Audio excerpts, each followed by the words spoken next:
বাবা, আমার খুব খিদে পেয়েছে, দুদিন ধরে কিছু খাইনি। আমাকে মাফ করে দিও চাচা, তোমাকে খাওয়ানোর মতো সামর্থ্য আমার নেই। আমি যদি আজ খেতে না পাই তাহলে হয়তো মরেই যাব। আমাকে কিছু খেতে দাও। ঠিক আছে, তুমি বসো, দেখি কি করা যায়। চলুন কিছু কলা তুলে চাচাকে দিই, অন্তত এই কলাগুলো খেলে চাচার ক্ষুধা মিটবে। এই নিন চাচা, এই কলাগুলো খান আর আপনার ক্ষুধা নিবারণ করুন। আপনাকে অনেক ধন্যবাদ। আল্লাহ আপনার মঙ্গল করুন। বাবা, এই তোমার সততার পুরস্কার, তুমিই সেরা। আঙ্কেল, এই সোনার বাটি দিয়ে আমি কি করব? এই সোনার বাটি তোমাকে যা ইচ্ছা তাই দেবে 2 হাত ভরে। আমি কি সত্যই যা চাই তা পাবো?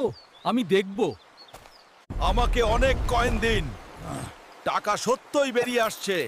আমি কয়েকদিনের মধ্যে ধনী হয়ে যাব। আজ গত 3 বছরে আমি এই সোনার বাটি থেকে অনেক টাকা এবং একটি প্রাসাদ তৈরি করেছি। আমার সবকিছু আছে।